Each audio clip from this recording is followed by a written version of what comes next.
নমস্কাৰ সকলোকে আশা কৰিছো সকলোৰে এডিআৰই পৰীক্ষা ভালে গৈছে ভিডিঅটোত আমি পৰীক্ষাত হোৱা কিছুমান প্ৰশ্নৰ উত্তৰ আমি আলোচনা কৰিম তো পৰীক্ষাত এনেকুৱা ধৰণৰ কিছুমান প্ৰশ্ন আহিছিল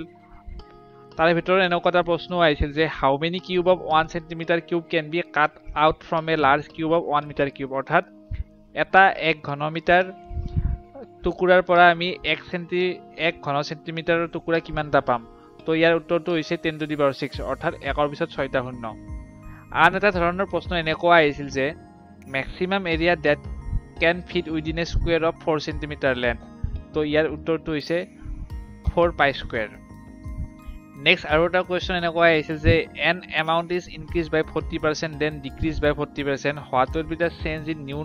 number corresponding to the old one তো ইয়াৰ উত্তৰটো হৈছে 16% তাৰপাছত আন এটা কোৱেশ্চন এনেকুৱা আহিছিল যে a man walk maintaining a distance of 7 metre from a particular point return to his initial position how much distance he travel তো ইয়াৰ উত্তৰটো হৈছে 44 metre symbol of silver is ইয়াৰ উত্তৰটো হৈছে এজি ৰংবং তেৰাঙে কোনখন কিতাপৰ বাবে সাহিত্য একাডেমী বঁটা লাভ কৰিছিল ইয়াৰ উত্তৰটো হৈছে ৰংমিলিৰ হাঁহি তাৰপাছত আন এটা কোৱেশ্চন এনেকুৱা ধৰণৰ আছিল যে নীতি আয়োগৰ অধ্যক্ষ কোন হয় ইয়াৰ উত্তৰটো হৈছে প্ৰাইম মিনিষ্টাৰ ইউএছৰ আইল্যান্ড স্টেটখনৰ নাম কি ইয়াৰ উত্তৰটো হৈছে হাৱাই তাৰপাছত আন এটা কোৱেশ্চন এনেকুৱা আহিছে জিকে সেকশনত যে ল্যান্ড লক কাউন্ট্ৰি অৰ্থাৎ কোনখন দেশৰ সাগৰৰ সৈতে কানেকশ্যন নাই তো ইয়াৰ উত্তৰটো হৈছে আফগানিস্তান তাৰপাছত আন এটা কোৱেশ্চন এনেকুৱা আহিছিল যে 2 টু দি পাৱাৰ x = 32 হলে x ৰ ভ্যালু কিমান তো ইয়াৰ উত্তৰটো হৈছে 5 তাৰপাছত আন এটা কোৱেশ্চন এনেকুৱা ধৰণৰ অহা দেখা যায় চেয়াৰম্যান অফ ৰাজ্যসভা কোন হয় তো ইয়াৰ উত্তৰটো হৈছে ভাইস প্ৰেসিডেন্ট নেক্সট কোৱেশ্চন এনেকুৱা এটা আহিছিল যে হু এপইন্ট প্ৰেসিডেন্ট তো প্ৰেসিডেন্টক কোনে এপইন্ট কৰে অৰ্থাৎ ওথ দিয়ে তো ইয়াৰ উত্তৰটো হৈছে chief justice of supreme court দে এন আৰ এল এমত দেৰ ফুল ফৰ্ম কি তো ইয়াৰ উত্তৰটো হৈছে দীনদয়াল অন্ত্যোদয়া যোজনা ৰঞ্জু হাজৰিকাৰ ৰিয়েল নাম কি হয় Kumud Hazarika prime number between 80 to 100 তো 80 আৰু 100 ৰ মাজত থকা মৌলিক সংখ্যা কিমানটা আছে তো ইয়াৰ উত্তৰটো হৈছে 3 মিছন বসুন্ধৰা কিহৰ লগত জড়িত তো ইয়াৰ উত্তৰটো হৈছে ভূমি জৰীপ কাল্লু দশেৰা কোন ৰাজ্যত সেলিব্ৰেট কৰা হয় তো ইয়াৰ উত্তৰটো হৈছে Himachal Pradesh Bhairabkunda is junction between Assam Arunachal Pradesh and Bhutan তাৰপিছত আন এটা কোৱেশ্চন এনেকুৱা ধৰণৰ আহিছিল যে Assam touches boundary which country তো ইয়াৰ উত্তৰটো হৈছে ভূটান আৰু Bangladesh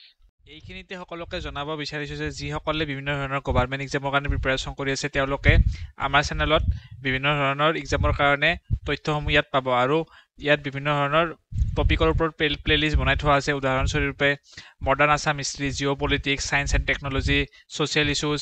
Assam art and culture polity and governance documentary analysis তাৰপিছত medieval history of Assam ancient Assam history মেথামেটিক্সৰ কুৱেশ্যন এনেকুৱা ধৰণৰ বিভিন্ন ধৰণৰ প্লেলিষ্ট বনাই থোৱা আছে তো ইয়াত গৈ আপোনালোকে ইয়াত যেনেকুৱা ধৰণৰ টপিকৰ ওপৰত পঢ়িব হৈছে গৈ পেলাই চাব পাৰে শান্তশিষ্ট হৃষ্টপুষ্ট মহাদুষ্ট এই কিতাপখনৰ লেখক কোন আছিল তো ইয়াৰ উত্তৰটো হৈছে ভবেন্দ্ৰনাথ শইকীয়া নেক্সট এনেকুৱা এটা কুৱেশ্যন আহিছিল লাষ্ট কেপিটেল অফ আহোম তো ইয়াৰ উত্তৰটো হৈছে Jorhat a man flying from Chennai to Guwahati তো ইয়াৰ উত্তৰটো হৈছে south to east Bering strait ক'ত আছে তো বেৰিং ষ্ট্ৰেইট ইউএছএ আৰু ৰাছিয়াৰ মাজত আছে টুডে ইজ সানডে হলে আফটাৰ 92 ডেজ সেই ডেটো কি হ'ব অৰ্থাৎ আজি যদি সানডে হয় যেনেকৈ আজি এডিআৰই পৰীক্ষা সানডে আছিল তো আফটাৰ 92 ডেজ পিছত সেই দিনটো কি বাৰ হ'ব তো ইয়াৰ উত্তৰটো হৈছে মানডে তো এই উত্তৰটো আমি এনেকৈ পাওঁ যে যদি আমি এটা সপ্তাহত 7 দিন থাকে তো আমি যদি 92 আমি 7 এৰে ডিভাইড কৰো 13 7 গুণ 91 পাওঁ 91 পাওঁ আৰু 1 বাকি ৰয় অৰ্থাৎ এটা দিন বেছি বাকি ৰয় যদি আমি সানডে এটা সাইকেল লওঁ তেতিয়াহ'লে নেক্সট এটা দিন বাকি ৰলে নেক্সট ডেটো আমি মানডে পাওঁ তো সেইকাৰণে এই উত্তৰটো মানডে হয় is he dash two the সিম তো ইয়াৰ উত্তৰটো হৈছে going is he going to the same পৰীক্ষাৰ আন এটা ধৰণৰ এনেকুৱা কুৱেশ্যন আহিছিল যে বাঁহেৰে নিৰ্মিত বাদ্যযন্ত্ৰবিধৰ নাম কি তো ইয়াৰ উত্তৰটো হৈছে টকা তাৰপিছত আন এটা কুৱেশ্যন আহিছিল যে অপজিট অফ সৰো কি হয় তো জয় তো পৰীক্ষাত অহা এটা মোস্ট ইম্পৰ্টেণ্ট কুৱেশ্যন আৰু সবৰে ষ্টেটাছত আজি দি আছে তো কুৱেশ্যনটো এনেকুৱা আছে যে অলকানন্দা গীতিৰ লিখক কোন তো ইয়াৰ উত্তৰটো হৈছে মৈত্ৰী পাটৰ বহুতে জয় বৰুৱা দিছে সেইটো শুদ্ধ নহয় মৈত্ৰী পাটৰ শুদ্ধ আনসাৰ হয় আন এটা কুৱেশ্যন আহিছিল যে 2.19 ওপৰত আন্ডাৰ আছে এইটো পৌনঃপুনিক হয় তো এই সংখ্যাটো এনসাৰটো কি হ'ব মানে কিহৰ পৰা আমি এনসাৰটো পাওঁ তো ইয়াৰ উত্তৰটো হ'ব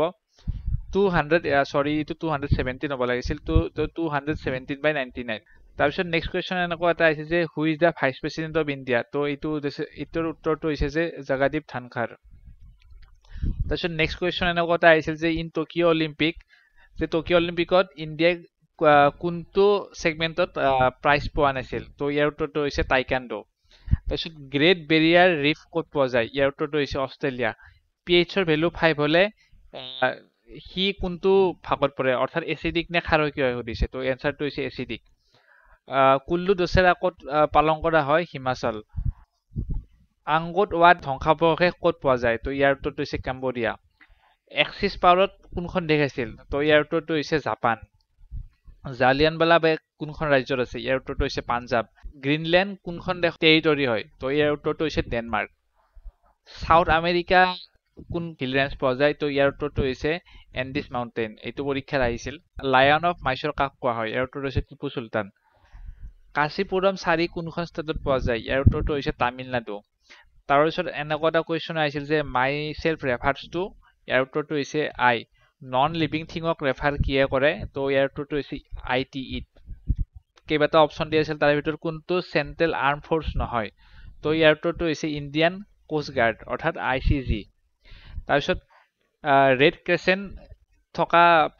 ফ্লেগখন কোনখন দেশৰ হয় তো ইয়াৰ উত্তৰটো হৈছে ছুইজাৰলেণ্ড তো আৰু কেইবাটা প্ৰশ্ন বাকী আছে আমি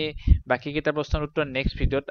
অতি সোনকালে দিম তো তাৰ বাবে আপোনালোকে অপেক্ষা কৰক অলপমান আজ ভিডিঅ'টো যদি ভাল লাগিছে লাইক শ্বেয়াৰ আৰু ছাবস্ক্ৰাইব কৰি দিবা ধন্যবাদ